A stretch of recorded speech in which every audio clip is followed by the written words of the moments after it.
In this video, I'll be talking about PTE's Describe Image. This occurs in the speaking and writing section of the exam, but it only contributes to your speaking score.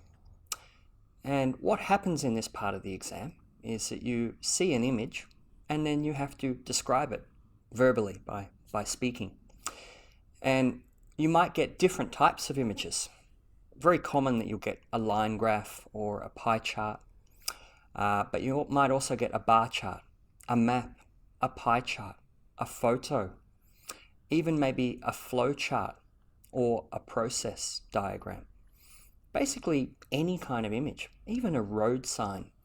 So you need to be ready for whatever kind of image you get in the exam.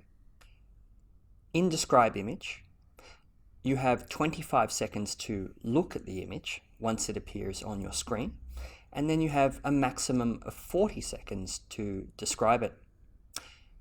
This type of question might occur 6 or 7 times in the exam.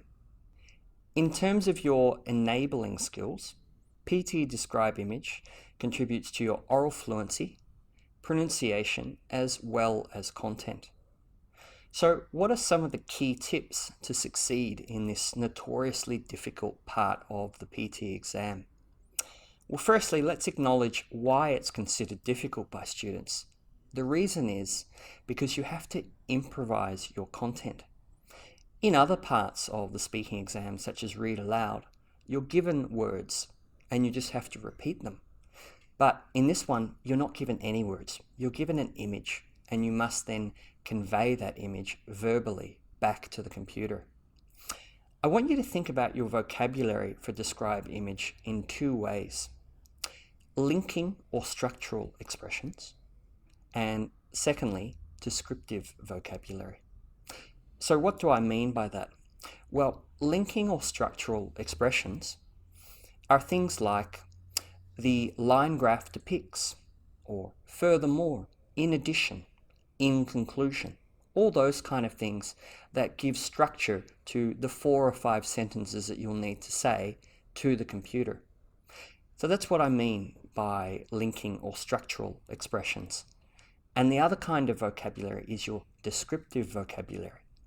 And this is where it gets a little bit more tricky, because obviously the vocabulary that you would use to describe a line graph would be very different to the vocabulary that you use to describe a photo or a map or a flowchart.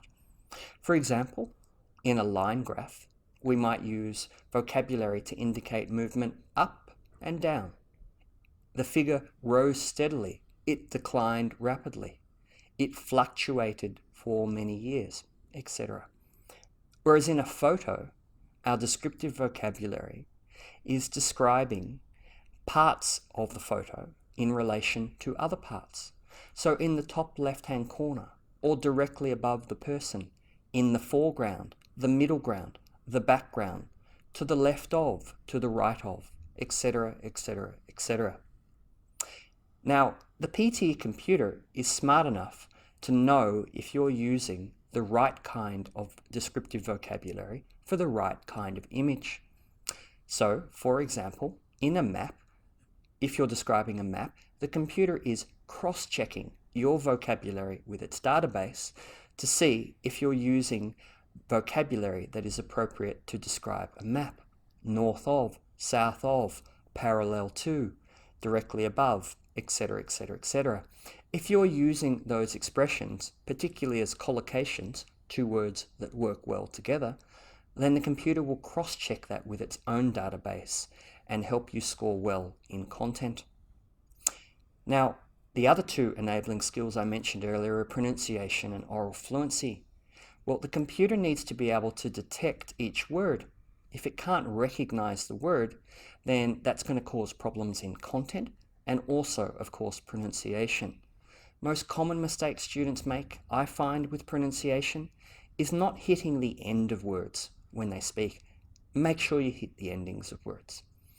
And the other thing with oral fluency is it's all about the music of how you speak, how your voice goes up and down, what we call intonation, where you place stress or emphasis on certain words, particularly adjectives. Also, appropriate pausing. Even though you're just improvising your words off the top of your head, they'll still be following conventional sentence structure. And conventional sentences, as we know, if they are written down, have commas and full stops.